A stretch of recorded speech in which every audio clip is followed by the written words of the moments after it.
Hi guys, Dr. Loretta here. So by the end of this video, you will know what burnout is and how to prevent and overcome burnout. Burnout is a state of physical, mental, and emotional exhaustion resulting from prolonged and intense stress. Burnout is a result of prolonged ongoing stressor or stressors and can affect any and everyone, causing a difficulty in performing or managing your job or other responsibilities. Burnout is not a diagnosable mental health issue. It is usually driven by responsibilities, feeling underappreciated or unappreciated, and bored. Burnout is more common than we know it. The worst part of it is the fact that some people are experiencing burnout and do not even know it. Burnout and stress are not the same thing because you can be stressed and not burnt out, but you cannot be burnt out and not stressed. We get too busy and forget to pause, take a break, take a step back and rest, which causes that work-life imbalance. Burnout can come from various areas, ranging from dealing with a family member's health challenge, relationship, parenting, occupational, with work-related burnout being the most common. In a high level of stress, your body releases higher levels of cortisol and adrenaline. All that cortisol and adrenaline running through your body constantly over a period of time can impact your health and decrease your immunity. Prolonged exposure to all of this can lead to depression, anxiety, addiction, health issues, and affect your relationships. Now that we've laid the foundation of what burnout is, let's take it to what leads to burnout. 1. Toxic work environment. This doesn't necessarily mean that the individuals do not like their job or what they do. These individuals tend to love what they do. They just do not like their work environment or the people that they work with. Because of unfair treatment at work, being disrespected, high expectations with no or minimal resources, discrimination of any kind, be it as a result of race, gender, ethnicity, religion, competitive co-workers who compete at the detriment of others, being bullied at work, or other conflicts at work. Your workplace is where you spend majority of your time. So if your workspace is toxic, you get to live in that stress for majority of your days. 2. Unmanageable workload. This includes too much work, a fast-paced work environment, high demand with limited or no resources like being short-staffed at work, taking on or being assigned too many tasks, and long working hours. Other things include inconsistencies in work demand, unstable work schedules that creates uncertainties each time you're going to work because you don't know what to expect each day at work. Overburdened with work that you take work home or take work stress home, and unclear work expectations. 3. Underappreciated. This includes being underpaid, underappreciated, or a complete lack of appreciation for the work you do. Think about taking care of that loved one and you never get any appreciation from them or from any family members. Or you work so hard at work and your effort at work just goes unnoticed. Or a lack of support from your bosses at work, or a lack of support from other friends or family or loved ones in taking care of that loved one that is ill or have other health conditions. Just an FYI, people don't do their jobs for the appreciation. However, a little appreciation would be nice, most especially when other people are getting appreciated for the same thing or even doing less than what that individual is doing. 4. Poor communication. A lack of clarity on the job expectation, a lack of clarity on the expectations in that relationship from that loved one, from that partner. A conflict in expectations at work or in that relationship or from that partner.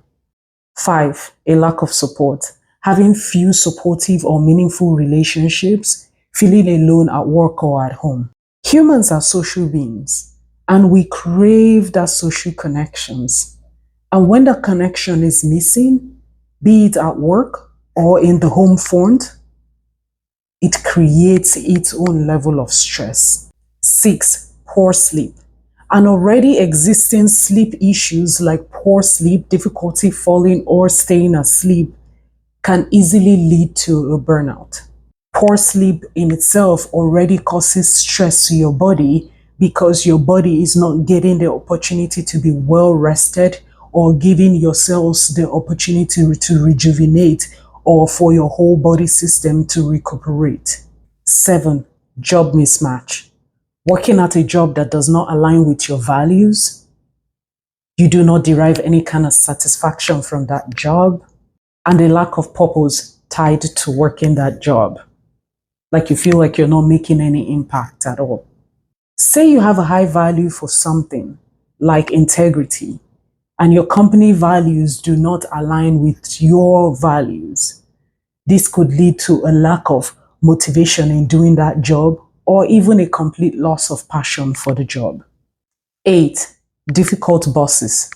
When you work with a boss who is a micromanager, who does not give you room to grow, lacks accountability, or exhibits a laissez-faire style of leadership, this can lead to burnout. When you feel stagnated and are not growing or feel like you're not growing. Now that we know what leads to burnout, let's identify if you are experiencing burnout. Burnout does not happen overnight.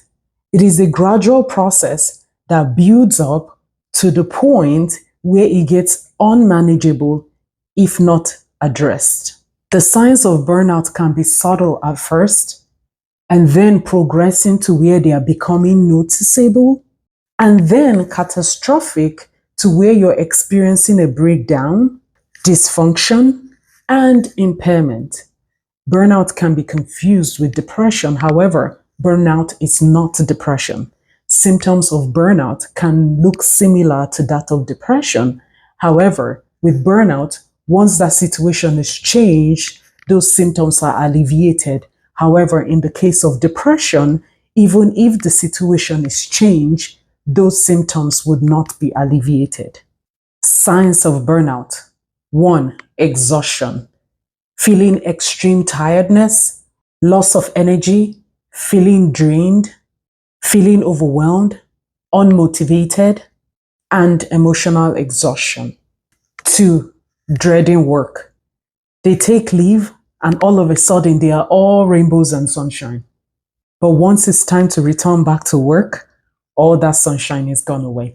They are usually those ones that dread Monday mornings, starting from even on a Sunday. They call out of work so easily and more frequently.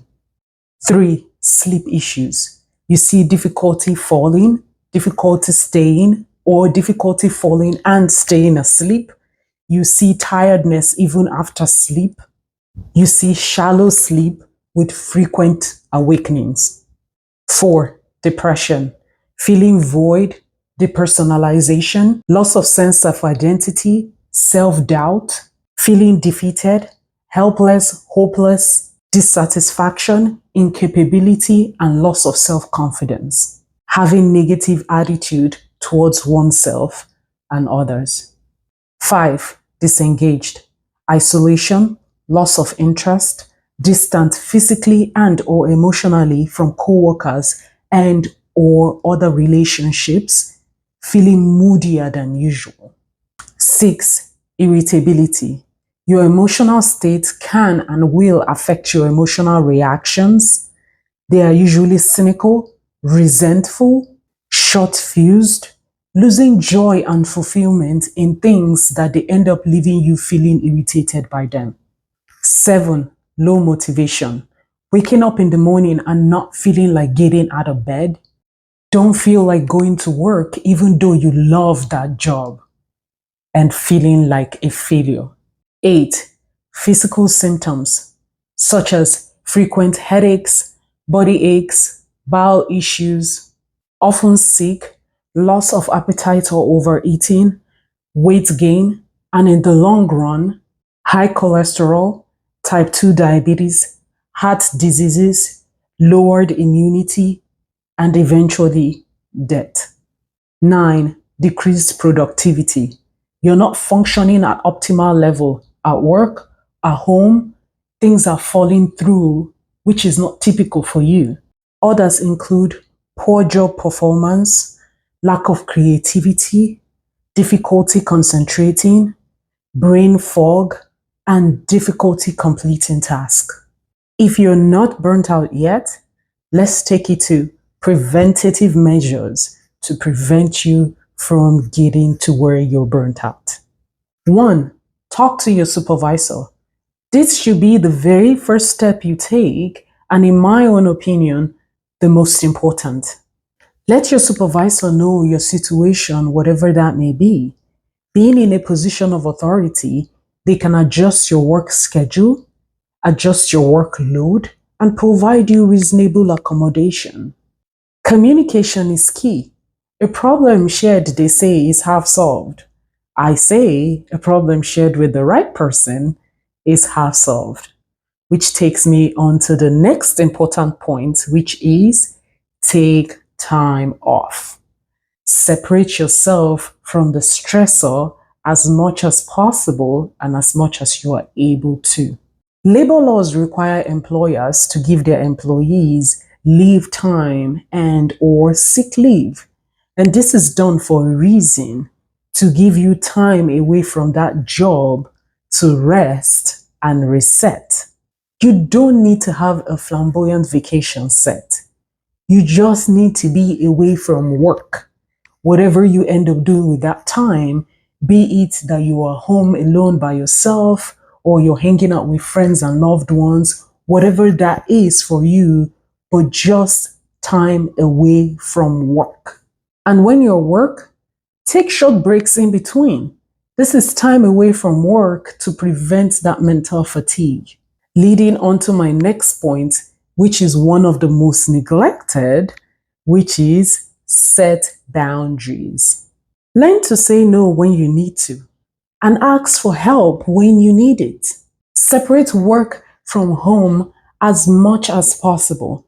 Be intentional about taking your lunch breaks and going home at a decent time as much as possible. Make it a duty to not take work home.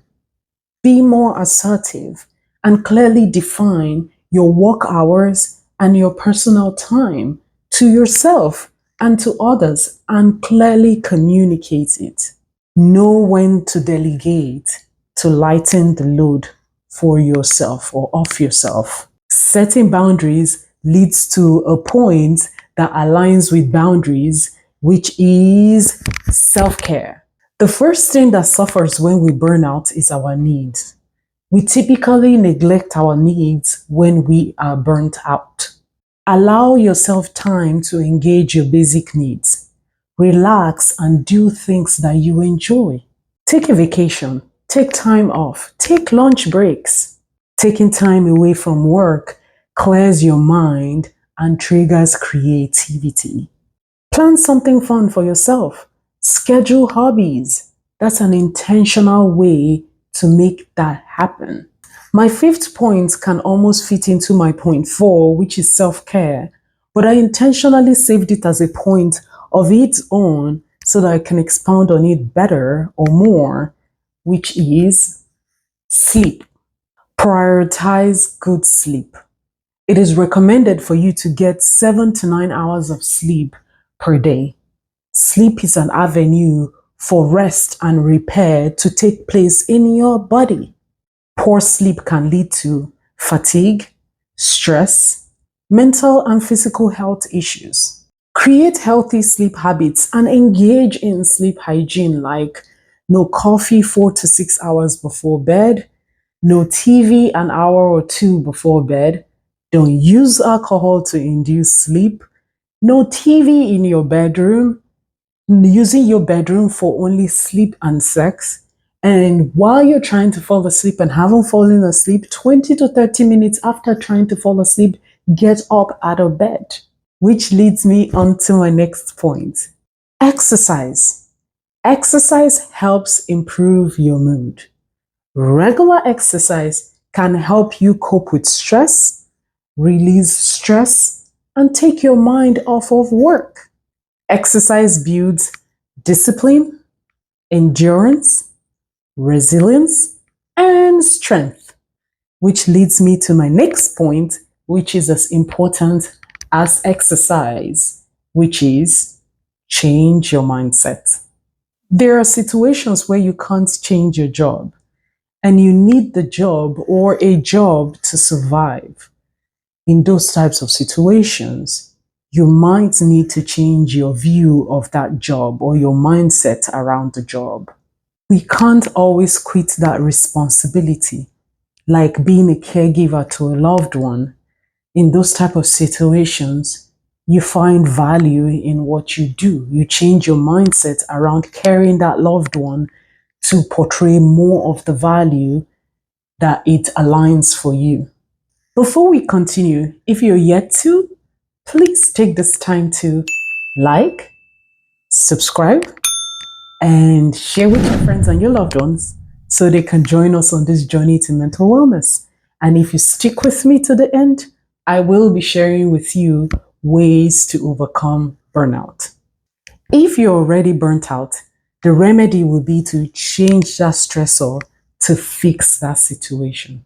To overcome burnout, you will need to make changes to whatever it is that is causing you stress. You can recover from burnout, and there is no set time frame it takes to recover from a burnout. Results will vary per the individual involved. It could take weeks, it could take months, or even years. Sometimes the longer you have experienced burnout, the longer it might take for you to recover from a burnout. Other factors are individual strength, such as resiliency, nature of stress, lifestyle, and social support. Leading us into how to recover from a burnout. So number one would be self-checking. Process the situation and logically assess it. See how you're doing. Put a gauge on your emotions and identify when depletion is occurring. See where you're at with your goals and what you need. Journal your thoughts and emotions. This will help you gain clarity, offloading your mind, brain dump, and be in tune with yourself. Leading me to my next point 2, alternate engagement. Have an outlet.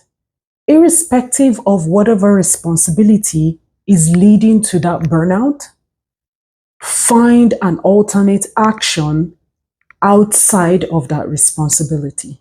If you're a caregiver, find support groups. There are various support groups for almost anything these days. Surround yourself with positive people, like trusted friends, co-workers, family members, and spend time with them. It provides you that sense of belonging. And if none of the above mentioned is working, then think therapy. Getting the help of a professional. They provide you assistance with walking through your stressors, provide you practical advice, and work with you in setting goals that aligns with your values. They provide you therapy to work towards changing your mindset regarding that stress, provide you coping skills to use while going through that stress, and stress management. And on to my next point, which is something you can gain in therapy, which is coping skills. We hold stress in our bodies and as such can experience some physical symptoms, such as some targeted physical symptoms that can help alleviate or relieve that stress in our body, help with those symptoms, and release tension from our body, such as breathing exercises, meditation, grounding, practicing mindfulness exercises to help relieve the stress and anxiety.